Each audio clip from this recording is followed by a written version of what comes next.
This is Joy Foote. Welcome to Pine Mountain, then and now.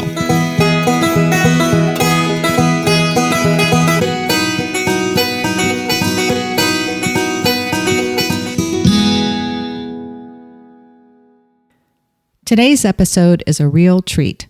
We're going back to Pine Mountain Valley and sharing another wonderful chapter from Charlotte Smith Winsness' book. This one is called The Circus Comes to Town, and it takes us back to 1949 when the circus rolled into the valley for one night only.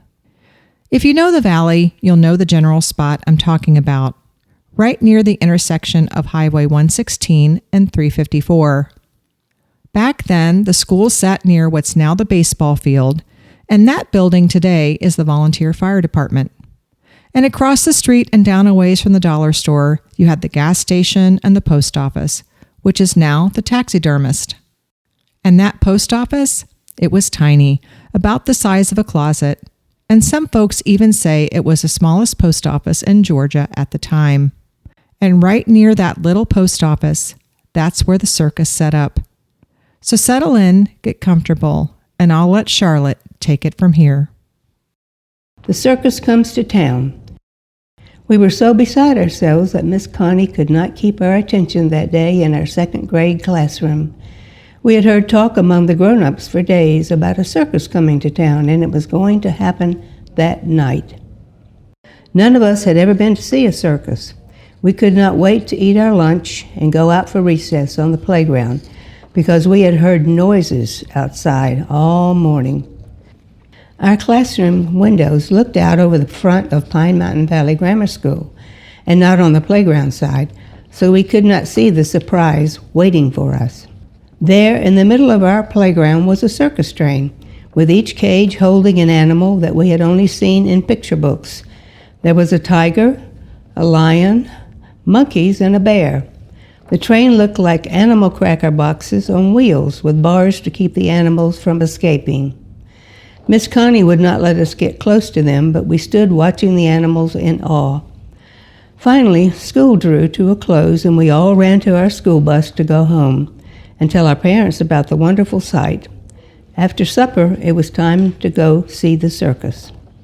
While we were at home, a large, dusty, white canvas tent had been raised on a cleared spot of land by the filling station that my uncles Raymond and Charlie Minton owned, and by the post office where my grandpa, Raymond O. Minton Sr., was the postmaster.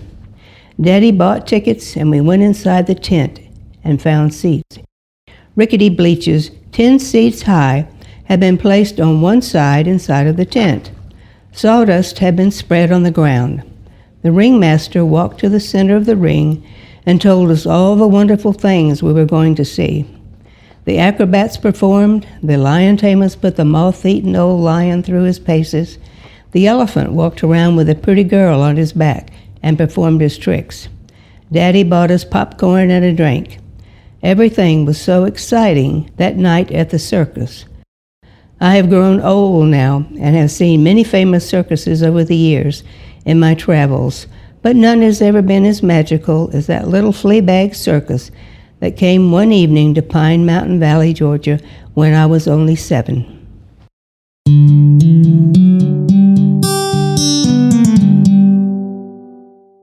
This episode is sponsored by Joel and Rob Upchurch, the Upchurch Brothers Property Group at RE/MAX Results. Whether you're looking for a cozy home, residential acreage, equestrian property, or investment land in the LaGrange or Pine Mountain area, these guys have you covered. With 30 years of experience, they know this region inside and out. Give them a call at 706-523-0014. Upchurch Brothers Property Group. They'll help you find exactly where you belong.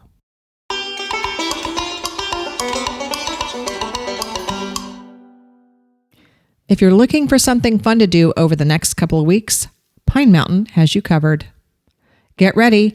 The birthday celebration for America's 250th are officially underway.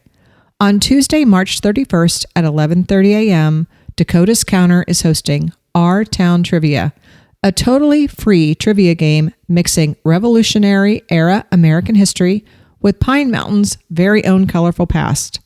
Think you know your stuff? Come prove it. Grab your friends, pull up a chair, order some lunch, and let the bragging rights begin. And speaking of celebrating, whether you're looking for daytime family fun or a flashlight adventure after dark, Pine Mountain has your Easter covered. First, mark your calendars for Saturday, March 28th and bring the whole family downtown to Bunny and Friends on Broad. From 10:30 to 3:30, Broad Street is the place to be.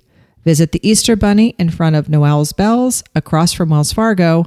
Soak up that small town charm, and your friendly furry pets are welcome too. Then on Friday, April 3rd, the Easter fun continues at Franklin Delano Roosevelt State Park with their night egg extravaganza from 6:30 to 8:30 p.m.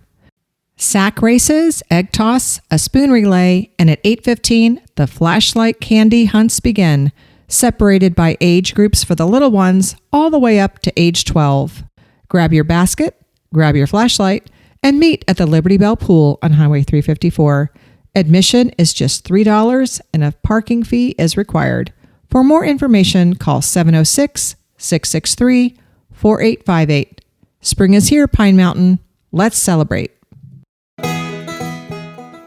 Special thanks to Charlotte Smith Winsness for sharing another charming chapter from her book. The beautiful art and music for the show was created by Silly Bug Studios. Thanks for listening, and I hope to see you around town.